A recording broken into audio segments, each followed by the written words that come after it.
Okay, wonderful. All right, welcome everyone. My name is Karen Chow. I am the president of the Los Angeles chapter of Lambda Alpha. Today, our presentation is on the topic of homelessness in Los Angeles. With us today are Hal Bastian and Elizabeth Mitchell. So Mr. Bastian and Ms. Mitchell are both involved in a lawsuit against the city and county of Los Angeles through an organization called the LA Alliance for Human Rights. Most of you know Bastian as a longtime member of Lambda Alpha. He's also a board member of the Los Angeles chapter of Lambda Alpha, and he's also an executive vice president for Major Properties and has been very involved in the downtown Los Angeles Renaissance for over 25 years. Elizabeth Mitchell is an attorney with Spertus Landis and Umhofer. Her practice focuses mostly on civil and criminal cases. Prior to joining her current firm, Ms. Mitchell has worked with the police litigation unit of the Los Angeles City Attorney's Office, where she's worked on many high-profile civil rights cases. She was also a prosecutor in the LA City Attorney's Office. Her experience working with the city has given her front row seats to how the city has managed the homeless crisis in Los Angeles. So welcome to our speakers. Thank you so much for being with us here today. This topic, we have a very large group of folks. I still have more joining, give me a moment. So we have a very large audience today, and I know this is a very topical issue, especially with the rallies that are going on right now regarding the clearance of the homeless encampments at Echo Park. Excuse me, I'm just admitting a few more stragglers here. I want to thank you both for your time. I know you're very busy, so I want to thank you for being with us today. Hal, as our moderator, I'm going to turn this presentation now over to you. Well, that's your first mistake, Karen. Hey, everybody. Thanks for being here. And Liz, thanks for participating. You know, when you went to speech class, they taught you, tell them what you're going to tell them, and tell them what you said. So we're going to kind of follow that format here. And at the end of this discussion, I hope that you will all feel better than you may feel now. And I want to tell you, when we're talking about homelessness and mental illness, addiction, encampments, and all this good stuff, I don't know if there's anybody that is more empathetic to this issue than me or a slew of people, including Carrie Morrison, who I'm delighted to see here on the call today.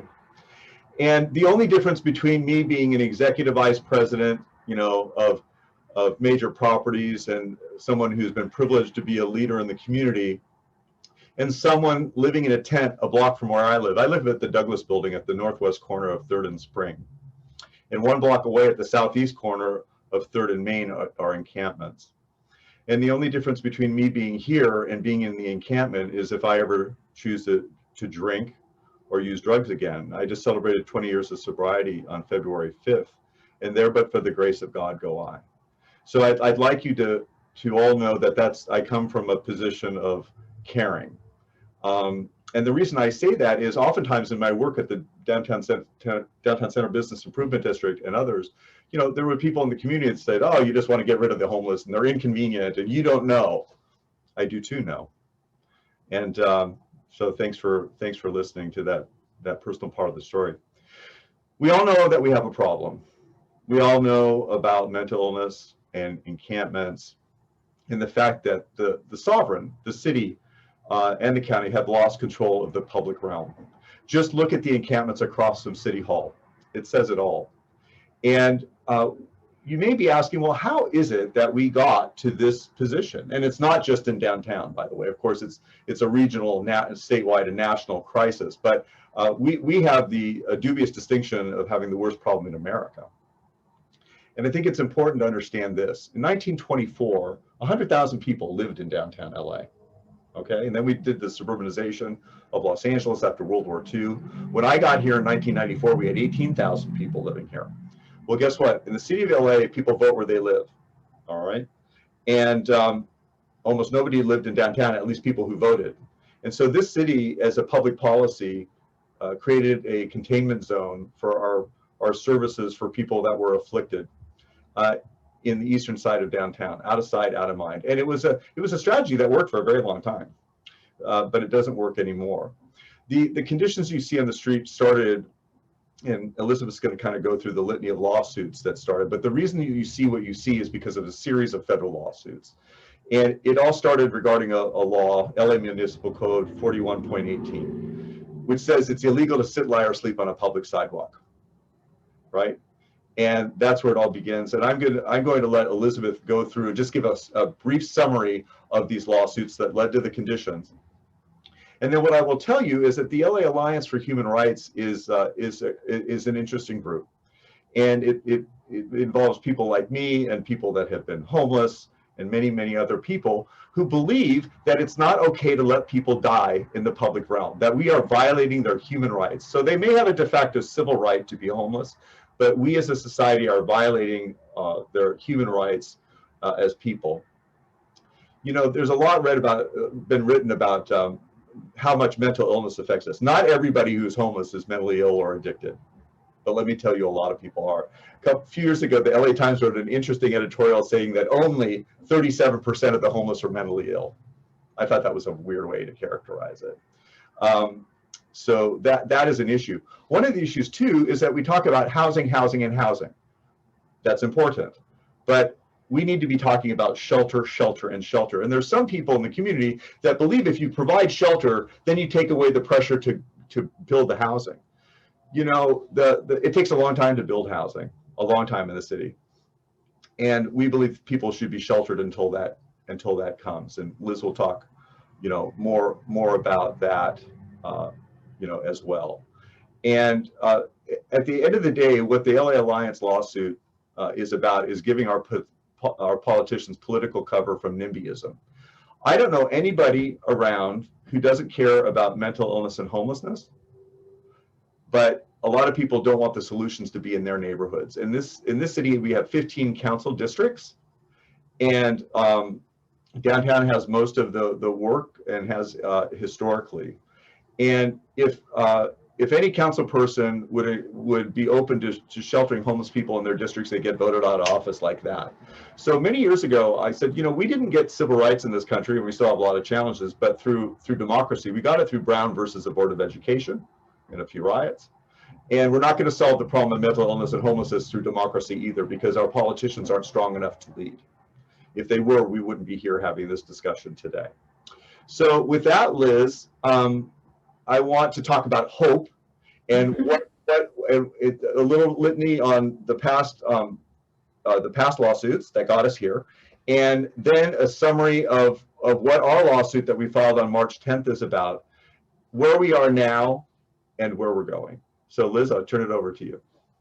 Sure, thanks, Hal. I appreciate that, and Hal, you were one of our very early members of the Alliance. In fact, Hal came up with the name LA Alliance for Human Rights is for the very reasons that he just said. So the Alliance really is this grassroots group of folks, as Hal mentioned, that we have business leaders, we have community leaders, we have nonprofits, current, formerly homeless individuals, residents that are fed up, just a lot of people coming together to try to find solutions in real ways, because you have the executive branch and the legislative branch that have failed to solve this.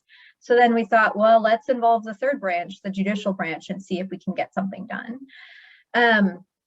So as Karen mentioned, I was in the city attorney's office for about a dozen years, and I watched a lot of these homeless litigation cases come through my shop, and I never worked on any of them. I frankly didn't want to. I didn't like the city's position, but I had a lot of close friends that did, and I watched the appellate arguments. I was very familiar with how this happened. And you have just a series of bad Ninth Circuit decisions and terrible settlement choices that the city has made that has kind of handcuffed our leaders to be where we are. So it started with Jones in 2007. The city chose not to pursue what's called an en banc review. They got a bad ruling by the Ninth Circuit and chose to settle the case instead of continuing to fight. Then you went on to Lavon. Lavon was all about property rights, and I was in that Ninth Circuit argument, and I watched Amy Field, who's a brilliant lawyer. She walked in ready to argue and ready to fight, and the three appellate justices all announced that, "Hi, Carol Sobel, if you know who Carol is, nice to see you at our benefit yesterday." "Oh, great, you're arguing this case in front of us." And I just knew Amy had no chance at that point. So you had Lavon, who essentially established the right to maintain property on the streets here in the Ninth Circuit. You had Jones, who talked about being able to sleep on the sidewalk. That decision was vacated, but later picked up again by Martin v. Boise, which I'll get to in a second. In 2016, we had a injunction on essentially clearing any property within the Skid Row area. And then in 2019, the city made the terrible choice to settle that case and permit that ruling to continue for 3 years. We all, the city attorney essentially pitched this, from what I understand, pitched this to the city council to say, "Hey, listen, at least it's in Skid Row, and this way we can continue clearing up the rest of your districts." So everybody voted for it except for Council District 14, who was like, "Why do we get this?" But about 3 months after they settled Mitchell, of course, the advocates brought another lawsuit by the name of Garcia that is now in place citywide, injunction citywide on the property issue. So with just this series of decisions, settlements, failure to challenge cases where they should have been challenged, that has gotten us to where we are. Martin v. Boise is one of the largest and most significant cases. And what it says is essentially you cannot punish a person for being homeless, right? That's in a large sense, that's what it says. And I think we all agree with that. A person shouldn't be punished for being homeless. That makes sense. But the decision was very poorly written. And there are many municipalities, including the city of Los Angeles, that has interpreted that decision to say you need to have beds for every single person in the entire jurisdiction before you can enforce the laws as to a single person. So for the county of Los Angeles, that would be 60,000 beds for 60,000 people. And that's not only undoable, it's unnecessary, because you have a certain percentage of the population, and that percentage is debated and is frankly unimportant, that is either not interested in accepting shelter or not appropriate for shelter because of various mental health issues or significant drug dependence. And so we started looking at very closely at this Orange County case, where the Orange County was sued essentially to stop enforcement in the riverbank. They had about 1,500 people that were living in the Santa Ana riverbed, and the county there wanted to clear out the riverbed. They wanted to do some environmental remediation. They were sued to prevent that from happening. And the settlement ended up saying, okay, you can clear the riverbed, but you have to give people a place to go. And we thought that was brilliant. So that was the court order, and then subsequently it was a settlement. And because it was so effective, other cities started voluntarily jumping into that settlement. And the judge that was overseeing that case and that settlement was the Honorable Judge David O. Carter, who I am now happy to call maybe a friend, maybe sort of my adopted favorite judge. But he really found this, what we now find to be this very balanced approach, where you have beds, you have services, but you also say we need clean and safe streets, or in their case, you need a clean and safe riverbed. So we started looking into that in light of the Martin v. Boise decision, in light of the city's current choice to enforce zero laws and essentially permit chaos to reign.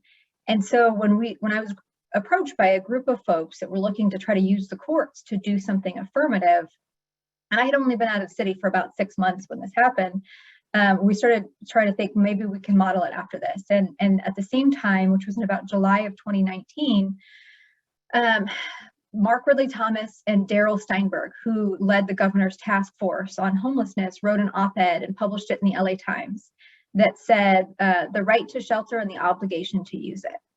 And it really inspired a lot. So between those two, between that Orange County case with this judge who was very dynamic, sort of a force of nature, And this real interesting, sort of social contract balanced approach, that's really where the Alliance was born.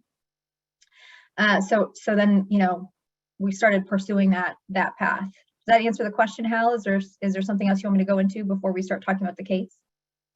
No, that's a really, that's probably, you should probably get an award for the least amount of English words to describe something like took 14 years to happen, right?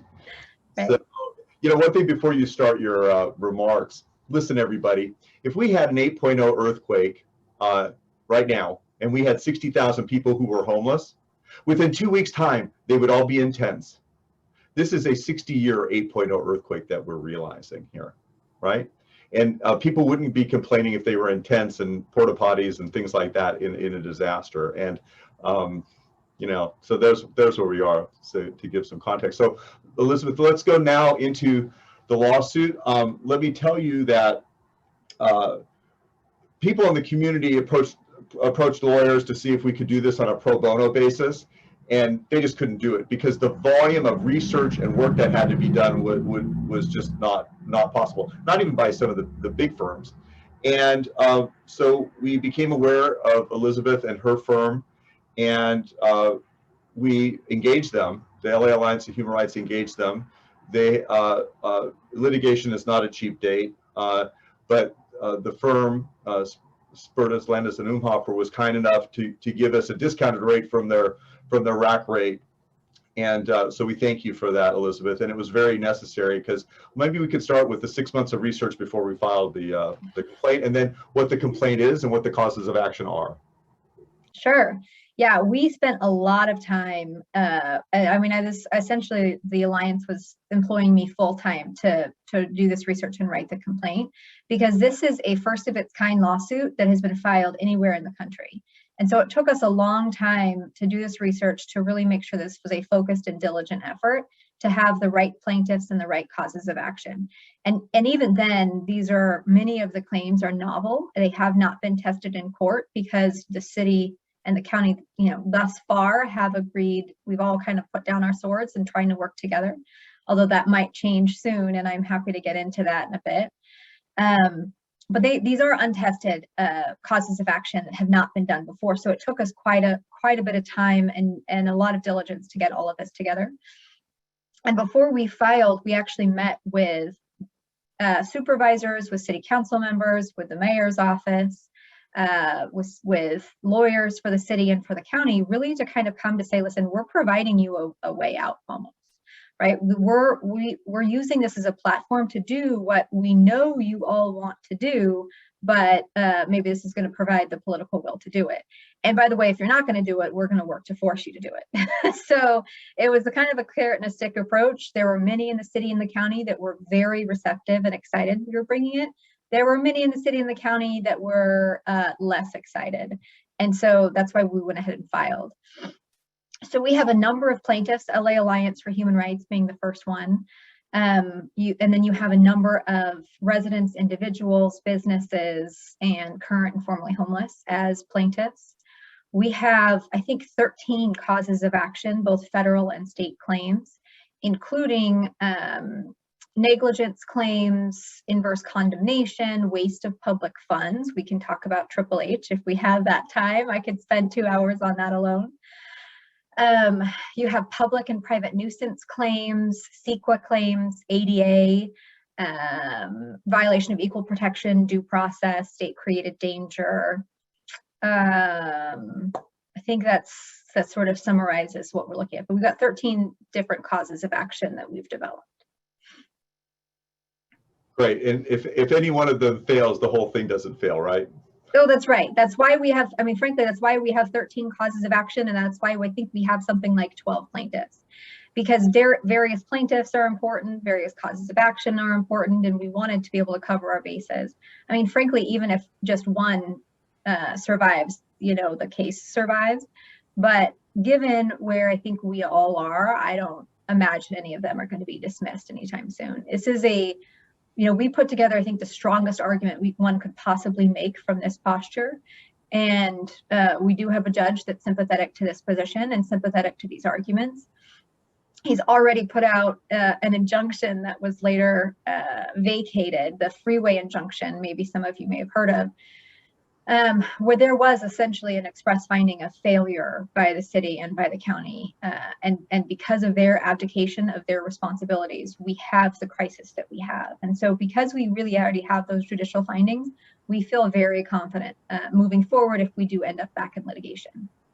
So Elizabeth, so we filed the lawsuit on the 10th of March, right before the shutdown of the 16th of March. And then once we filed the lawsuit, the judge invited a lot of the city government. It's really nice when you get invited to come to the chambers of a federal judge. Right, in all bold. Yeah, in all bold. And everybody from the mayor of the city of Los Angeles, the supervisors, the 15 council members. For those of you that aren't aware, I think the only entity that is more powerful than a federal district judge is God. And unlike God, there are limits on a federal judge, but they're not too many. So maybe you could describe to us, Elizabeth, when that meeting got together, how did it go, and what did the judge have to say? It was the strangest, most dynamic status conference I have ever been to in my entire life. I mean, it was also strange because if you remember, it was right after the shutdown. So you have hordes of politicians like not able to shake anybody's hand, and when nobody knew what to do, right? And so people were like half bowing, like, do we do this elbow bump thing? It was very confusing. Nobody's really wearing masks at this point. But you essentially had all of these political leaders showing up and like pledging their allegiance to Judge Carter and to the Judge Carter method. He had folks that were presenting on trailers that were immediately available, and the Salvation Army came and said, we're going to donate all of our facilities to this cause. I mean, it was really uplifting and shocking and exciting. I mean, unfortunately, it's been a year now, and I think a lot of those things are, obviously the issues remain, if not get worse. I would say definitively have gotten worse. And I think it's because the city is just in this state of paralysis. I mean, we had a little thing called the global pandemic, so there's that. But you also just have this historic blame shifting and finger pointing and frustration and kind of this chicken and the egg thing with the city and the county. So there's been a lot of bureaucratic nonsense that we've been working through over the last year. But that first hearing on March 19th was something I'll never forget. It was pretty epic. So basically, I think some of the members of government thanked us for suing them. Tell us about that. Yeah, on the record. I have on the record. Thank you, plaintiffs. You were in our office. We appreciate it. We're glad you're here. We're willing to work with you. I mean, they were, and in private too. I mean, I've had a number of supervisors and council members come and say thank you to me. In fact, I think the mayor even said it on the record, but he certainly hasn't said it in private. Well, part of the narrative is, oh my God, Ronald Reagan got rid of the, mental hospitals, and that's why we are where we are today. And that's a partial truth. And no succeeding government has ever reinstituted anything to take care of the failings of that. The idea was we were going to take ourselves from they were horrible conditions of mental health care facilities that were just one flew over the cuckoo's nest kind of thing. And we came up with a public policy, the Lanternmen Act. It has a couple Petras too. I forget the three names, and the idea was to really kind of medicate people that needed medication in situ where they were in their communities through these regional centers. But that didn't exactly work out, so well. So the biggest issue that people want to know is, what is our ask? What are we asking the government to do? We're not seeking monetary damages from them. We're asking them to give people a place to go in all 15 council districts. Where would they go, and what does that look like? We talk about pallet homes, tents, trailers. Because one of the interesting things about a lawsuit, which I am annoyingly become aware of, is we can't dictate to the government how to solve the problem. We can only make a demand that they do it. So, if I were your emperor, it would be all solved, but I'm not. Maybe next week, but not today. Take it away, Liz.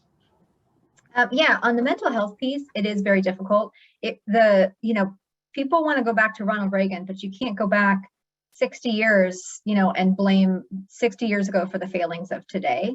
And that deinstitutionalization was part of a larger nationwide effort to really try to focus healthcare or mental health care on this community support, but the community support never materialized. And now we're 60 years later and still kind of blaming Ronald Reagan for our failings today.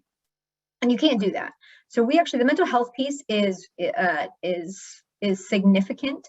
One of the biggest issues we have here in Los Angeles is you have about half of the required number of mental health beds that are needed for a healthy community. So it's one of the things that we have been very focused on. And we also actually have a Coro Fellow that's starting with us next month that's going to be addressing and researching and taking a real deep dive into the state and federal piece of that mental health. And in fact, Carrie, I'll be sending him your way shortly. But on the rest of it, you have, as we talked about before, you kind of have this balance that we're going for. You have beds and services as well as clean and safe streets, right?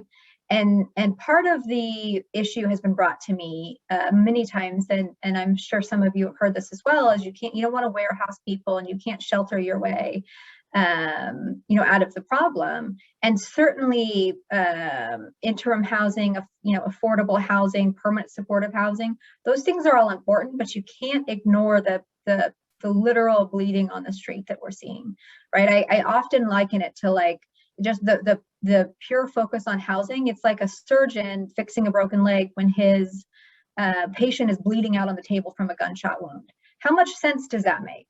Obviously, the permanent solutions need to happen. Obviously, that needs to be part of the discussion, and it needs to change. And that is one of the things we're focused on. But we also want to try to stop the bleeding now. And it's critical, as you said, how if you had an earthquake and you had 50,000 people in the streets, we would get them under tents immediately. That kind of response is what's needed. And there are options that aren't congregate shelters, and happy to talk about all of those. And I've explored all of those. And it's so important. And also to understand that the homeless population is not monolithic. I know that LASA says the mentally ill or drug addicted population is about 30%. UCLA quickly thereafter released its own study that said it was about 75%. And I think that that's probably about right. So you have a lot of different confluence of factors here that need to be addressed, but really beds and outreach need to be the crux of it, and really kind of meeting people where they're at, understanding where they are, and being able to address those issues as they come. The problem solving aspect is a real big part of that. So, I mean, to reiterate, the first thing that we want to do with this lawsuit is we want to save people's lives. We want to stop having a pathological acceptance that people living and dying in the streets is okay, with feces and urine and typhoid and needles and all the stuff that goes with it. It's not okay, right? So like Steinberg said, there should be a duty, a right to shelter, and a duty to use it. An obligation to use it. And to be clear, that's not locking people in shelters. That's not what anybody's searching to do, but it is saying, look, we have beds and services for you. We hope you use them and take advantage of them. We will find one that's appropriate for you, but it's no longer okay to live and die on the streets. That's right. And the idea that I referred to earlier, it may be your civil right to be homeless, but maybe it's not your civil right as to the location in which you are experiencing your homelessness when it affects residents, when it affects businesses, when it affects jobs. What we have right now is less than 1% of the population taking away from the entire community, 99-point-something% of the community. Right. So I'll give you an example, and that's not okay. Main Street right now, from 7th to 3rd Street, are massive encampments, totally blocking the sidewalks, in total violation of ADA, with dressers and lamps and mattresses in the street on the sidewalks. And because of everything that we've iterated, it's allowed to be there. And it's that's that's our problem. And believe me, the word has gotten out. If you go to Los Angeles, you can go and encamp, and no one's going to bother you. There's something that I want to put a point on the Boise decision, Elizabeth, and people don't get it. And this applies to the 9 Western states. If somebody came to your neighborhood and erected a tent on your parkway, not your personal property, but that parkway between the sidewalk and the street, and they were there and the resident called the police to have them moved and that person refused, there's not a damn thing that police officer could do to move them along. Nothing, including in front of Eli and Edith Broad's home. All right? And because if the government tries to move them, there could be economic damages to the city for violating their civil rights. That is how broad the Boise decision is. Now, one of the things that was appealed by Ted Olson, who was the Solicitor General for the United States of America, and to the Supreme Court, because it was just not right. And the court decided not to hear it without comment, and which I found, to be very, very, very surprising. We're working very hard at the Alliance for Human Rights and this lawsuit to gird for appeal. How are we doing that? And tell us about the hearing that was held by Judge Carter in February and the amicus briefs that were filed on the 16th of February. Sure, so much to unpack there. So going back to the Martin v. Boise case, and you're totally right, Hal, there's a lot, the Martin v. Boise case, like I said earlier, was terribly written, and that some municipalities are reading it the way you describe, that you have to have a bed or, for every single person in the whole jurisdiction. There's other language that suggests you need to be able to offer a bed or an alternative living space for the single person in which you're enforcing the law. So one bed per one request to move. And that makes a lot more sense to us. And I think it makes a lot more sense to Judge Carter. So, and we did participate in an amicus on the Boise decision only because it was very poorly written. And it has had such significant impact on all nine Western states. And I think I know that there's a lot of confusion throughout, especially California, Oregon, Seattle, on how to manage this crisis. So regarding the February 4th hearing, Judge Carter is out of patience. He's completely out of patience. He is sick and tired of the city and the county bickering. No agreement has been reached on how to move forward with this. And so he held this hearing essentially as a starting point for a future injunction. There were a lot of questions that were asked about constitutional violations that have happened, whether or not the city is complicit in instituting some racist policies, because you have the homelessness crisis that affects Black and brown people at a much more significant percentage than the white population. You have the historical policies of containment in Skid Row, which was an actual adopted policy. I actually have the blue book up on my computer right now that was adopted in 1976, specifically to try to contain the vagrant problem, as they put it, within the Skid Row area. It's a real, this problem goes back just decades, but the hearing on February 4th was kind of a starting point for Judge Carter, I think, to really start to set the foundation for what could be a larger citywide injunction if the city chooses not to act on its own.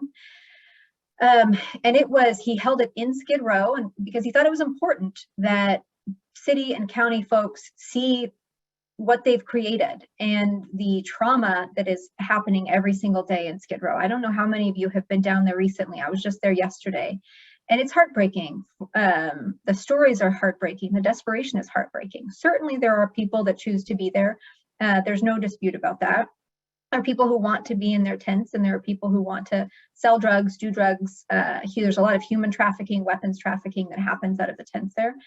But there's a lot of just human sorrow and desperation there as well. People that are desperate for services and beds and can't get them. And so Judge Carter thought it was important that people see and be in the middle of what is happening in Skid Row. So he held it on February 4th, and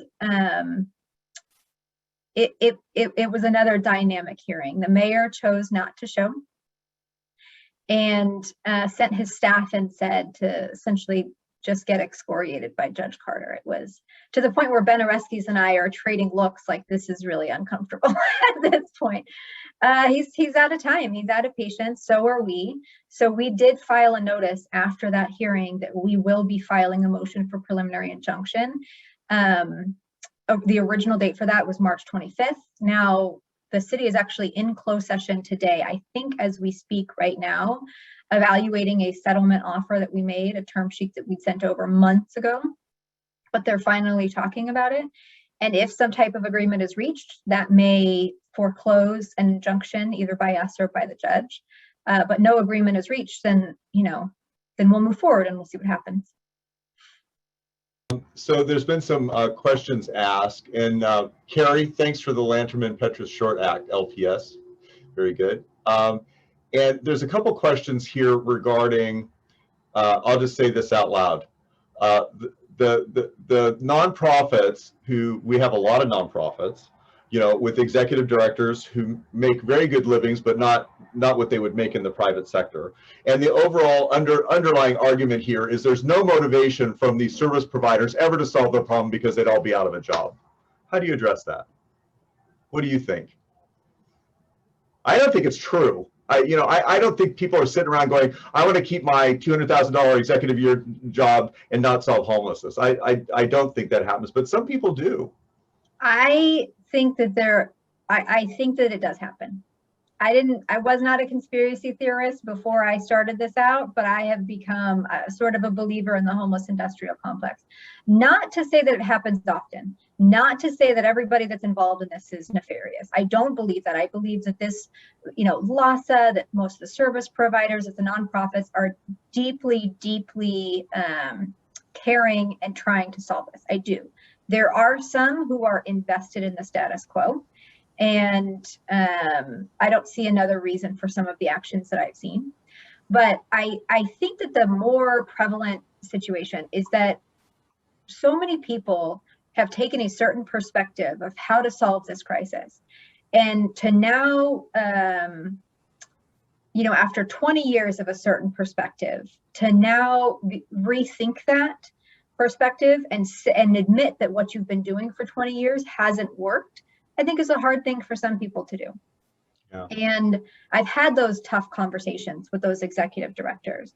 And I have one particular very large nonprofit that is now rethinking its position on this sort of housing first model. And I think it's good. I mean, I think the narrative is positive. I frankly think that the Alliance has really taken over the narrative, what we're seeing here in Los Angeles, and causing people to really rethink the way we have been addressing this crisis for the last several decades, which I think is a good thing. So do I think that there are some people who are invested in keeping things the way they are? I do, but I don't think that that is the highest percentage of them. Very good. Well, one of the things that I'd like to share with the group is this. So I've been downtown since '94. I came down to work for Cushman & Wakefield. Then I left corporate America, thanks to my kingmaker, Ed Rosenthal, who's on the call, who introduced me to Tom Gilmore. And I went and saw Tom, and I ended up becoming the leasing agent of the old bank district when we started the adaptive reuse ordinance 21 years ago. And then this woman named Carol Schatz called me one day and said, hey, we'd like you to help us do more adaptive reuse. And I turned it into becoming the salesman of downtown. And so I've spent a lot of my life helping, bring back downtown. It's not an overstatement to say that every crane that you've seen in the sky for the last 20 years, I was like the shake and bake girl for the old enough to know.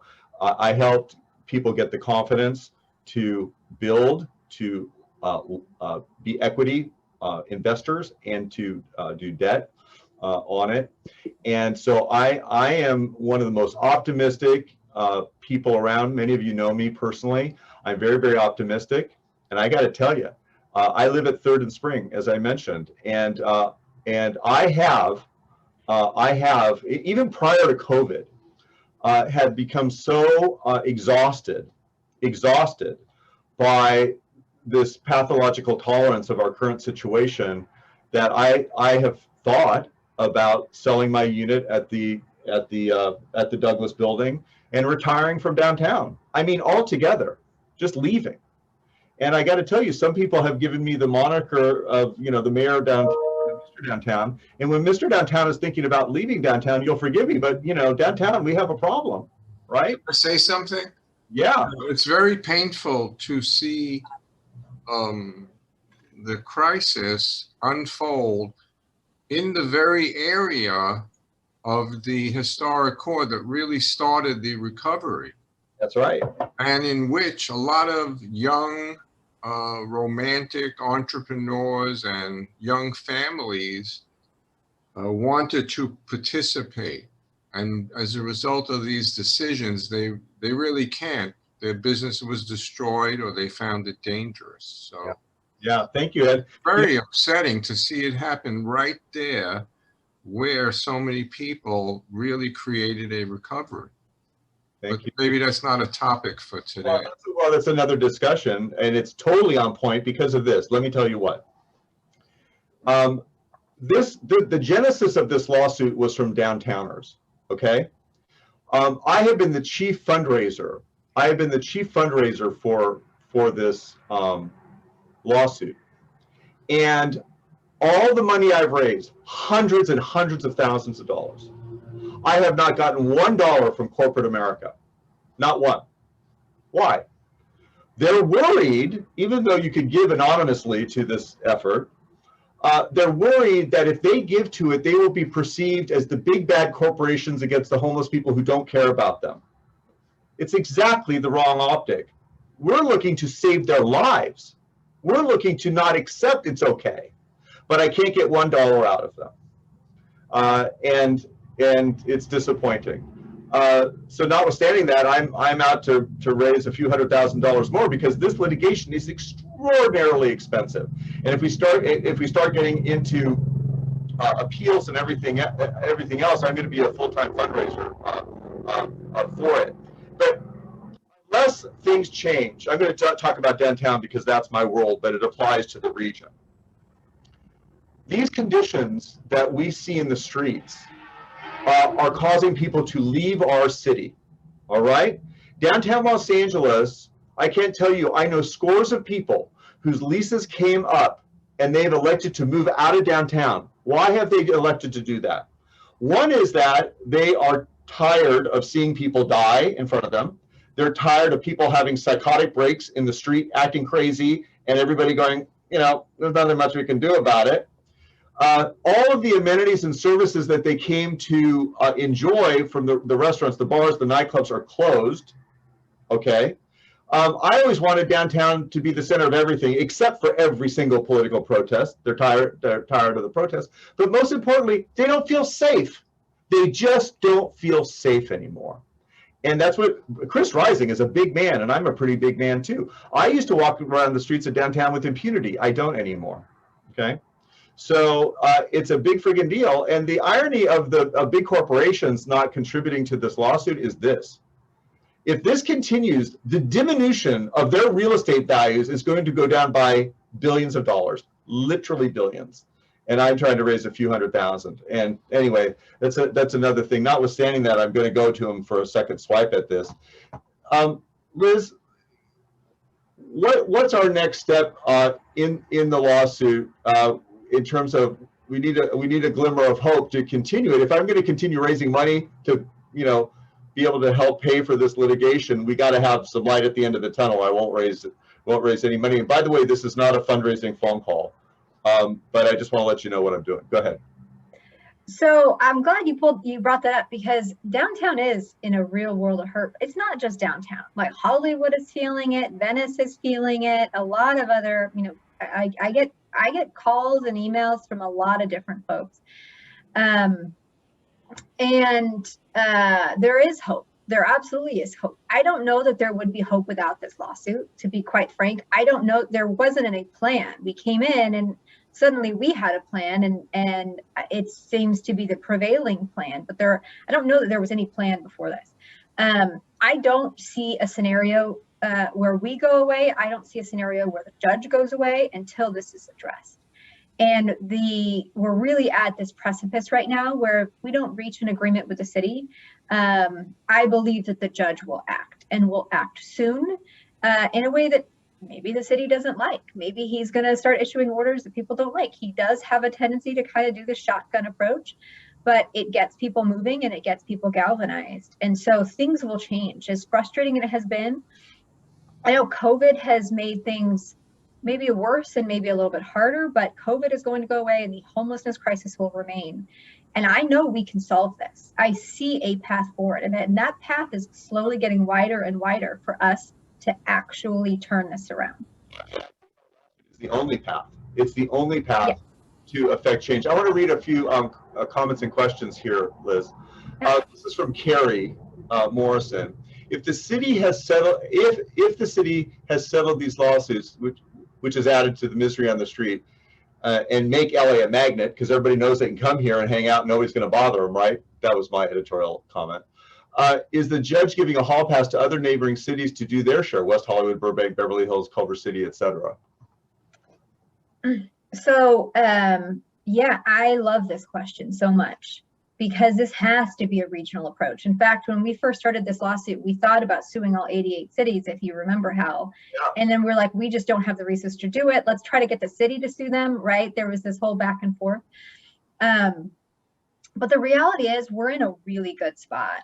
Between us and if I can say this, well, let me just say there are 10 to 15 neighboring cities that want to enter into this agreement right now.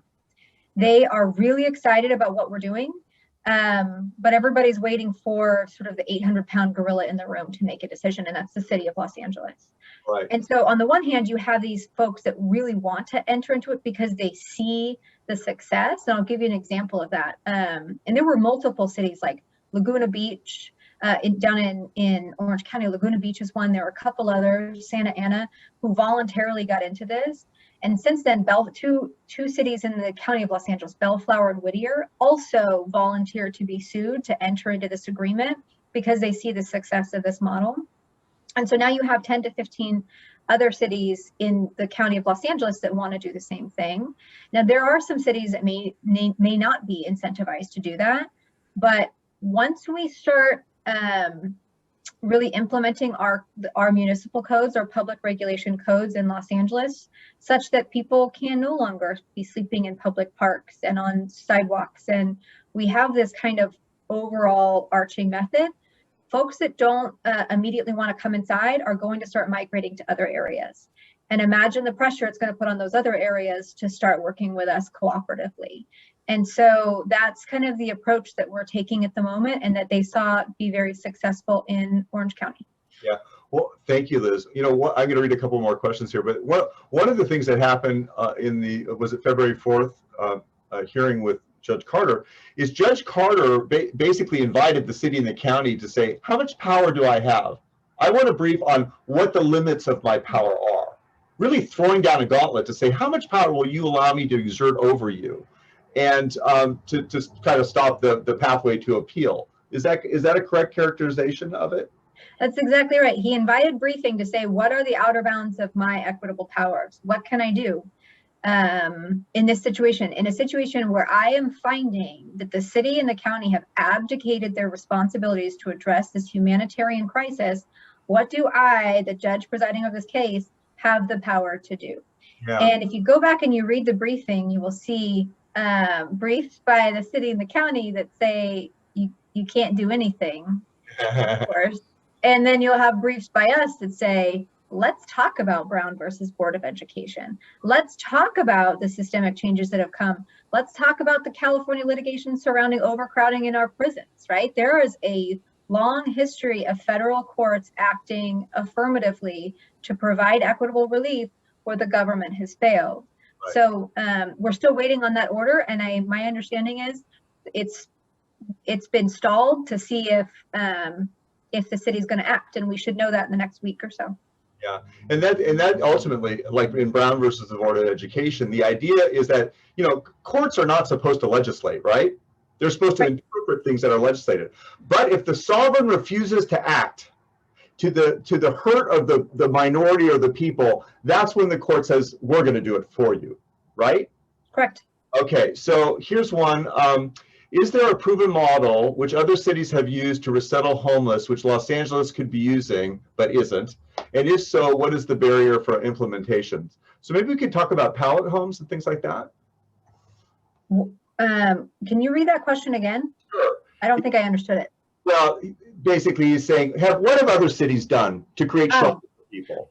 Okay, so it's a good question. So there have been, I'll tell you I mean, there are so many examples. Pallet shelters are good. They're the kind of tiny homes that I think that can be done very quickly and very efficiently for about $10,000 a bed, where a person has their own individual space. One of the problems with the tiny home model here in Los Angeles is we don't have a lot of land. There is certainly land available, but it's not like what you see in Texas, for example. So that is one model that's been very successful. There is a community outside of, I think, San Antonio, speaking of Texas, called Haven for Hope, where they really have, it's a large community, and they bring people together. They have services together. They have, meaning like they have all of the services. They have all the meals provided, but they really provide this community where they provide different levels, right? If people aren't ready to come inside yet, they can camp in the courtyard for a bit. They have this kind of emergency level. They have the interim level. They have the more permanent level. And it's a community that has been very successful. Moving on, you certainly have, like San Diego has several sprung structures where they have more of the communal living. And there are positives and negatives to that, certainly, but it is a way you can do that most expeditiously. I will say the communities that have actually solved this, like gotten to a functional zero of chronic homelessness, is really data driven, right? You have, you know everybody's name. You have caseworkers. You make sure that nobody's falling through the cracks. You have people following up. They're problem solving. You're talking about family reunification. You're addressing the problems as they come on a one-on-one basis. That I think that is our best model. So I think we need scaled solutions. I think we need places that afford dignity and hope, but we also need to make sure people stop falling through the cracks. Right. Can I say something? How about right here? What if you win the lawsuit? What do you expect the city to do? What would they do if you win the lawsuit? So that's the settlement. Those are the settlement conversations that we're in right now. And without getting into the details of the settlement conversations, because those are confidential, I'm not asking for anything that's particularly complicated. It's literally provide thousands of beds, and I mean 10 to 20,000 beds, depending on the numbers we're looking at, thousands of beds paired with services, and then start going through and implementing these public regulation codes on a block by block, district by district basis. Right. Like, meaning you identify in this designated area, we have X number of individuals, we establish Y number of beds, and then we start going through it and saying, hey, listen, you have 2 weeks on this, by the end of 2 weeks, you're going to have a choice date. And at that point, we're going to start implementing these codes. We have beds and services for you. We hope you use them. But on April 1st, you're no longer going to be able to stay on where you are. Yeah, exactly. And I'll say this, and then we're getting to the end of our time, and there's 3 questions that I want to just go through fast. The bottom line is, right now, you could just be on the sidewalk with impunity. With this settlement, people can go and love you to death every day to say you can't be here. You have to be at where the shelter is being provided over and over and over again. So it's not easy to be homeless in Los Angeles. Okay, right now it's easy. Okay, here's a question: is LASA the enabler? And by the way, this call is scheduled to end at 1, and if you need to hop off, understand it, but I'd like to finish these, and I got a 1:30 lunch I got to get to. So in-person lunch, by the way. Oh my God. Okay, is LASA an enabler of the homeless industrial complex? I went to a meeting a decade ago when I was with a group looking to get some funding. We didn't due to red tape. Oh, what a surprise. And I get their emails regularly, doing nothing has changed. In other words, does LASA suck? Yeah. Yeah. Okay. LASA sucks. Yeah. And I don't think it's for bad intent. I don't think it's bad intent. I think it's just, I think that they have all of the blame and none of the power. And I think they're disorganized, and I think that they are trying to do things the way that we did things 10 years ago. And it's a very difficult thing to shift, especially when you have served two masters. You have both the city on the one hand and the county on the other hand telling you different things. And I think, you know, I like Heidi Marston. She's the director. I like her very much. I think she's trying to do the best with what she's got, but I don't know that they should exist anymore. Yeah. Then there's another question here. How are they going to address the voluntary nature of nearly every path we have for assistance, housing, mental health, addiction, etc.? In other words, when people refuse services, game's over. Game's over. Mm-hmm. And I'm going to go back to the same answer. We're going to love them to death, and just and you know, not be mean or anything else, but tell them they have the options, so that, and we're never going to get everybody inside. But we're talking about doing incremental changes. If I was worried about solving the entire problem, I would just move today, because that's not happening. No, I want to disagree with you, but Hal, I actually think we could solve this. I mean, will there always be people that are on the street because they just lost their housing and we haven't gotten to them yet? Yes. But I think using this approach, you can get to a functional zero here in Los Angeles. I believe we can. I vote for you. Okay. So this is from Carrie. Is Judge Carter going to be able to wrangle Carol Sobel and the ACLU not to sue on this again? That's a great question. Well, it'll be real interesting. I've known Carol for a long time, and right now they're not part of our settlement discussions. They may ultimately be. If we can get them into this agreement, great. If they can't get to this agreement, it's possible they may challenge it to the Ninth Circuit, but that won't stymie change in the meantime. And I also believe that we have a Ninth Circuit that will support what we're doing. Yeah, the Ninth Circuit looks a little different based on its appointments, right? Yeah. All right, so that's another session. Okay, well, that really brings us kind of to the end of our time today. It's 12:59. I run a tight ship. Karen, thank you so much for facilitating this. Liz, thank you. Thank you for being here and explaining it. Thank you all for taking time from your day to do this. And I just want to let you know this. I'm going to close with this. There's a man named Ben Ferencz. That's F-E-R-E-N-C-Z. Ben is 100 years old. He'll be 101 this year. He is the last remaining Nuremberg prosecutor of the Nazis who is alive. In 2017, he was interviewed by Leslie Stahl, who said, "How is it that you didn't get discouraged when you're prosecuting all these people? This is just so overwhelming." And he said something which is my mantra. It takes courage not to get discouraged. Let's listen to Ben. Thank you all, and have a great day. Thanks, guys. Thank you so much, Hal. Thank you, Elizabeth. We really appreciate you being here today. Folks, everyone who signed up today, I have your email address, so I'll be following up with a recorded presentation, as well as a link to the website for the LA Alliance of Human Rights. Don't forget, we have another very exciting presentation coming up on April 14th, and it is on the Inglewood Transit Connector. I will be sending out invites. Please do sign up if you are a member. If you're a member current on your dues, all of these presentations are free to you. So please do make sure if you haven't renewed your membership, please do so. And for all of our non-members, our presentations are only $15. Thank you again, Hal Vast and Elizabeth Mitchell. This was a really fantastic presentation. Thank you to everyone who joined. Have a great afternoon, everyone. Thanks a lot. And if you go to the LA Alliance for Human Rights on Google, we come up first. There you go. Thank you. Bye. Thanks, everyone. Betty, thanks for coming. Barry. All right. Eddie, good to see you. Jim, Sarah Sidani, Craig Lee. All right. Thank you for having me. That's right. No charge. There you go. All right. Thank you all. We'll see you later. Bye-bye. Hey, thanks, Karen. That was fantastic. Thank you so much. Good. I hope we got across a lot of information in an hour.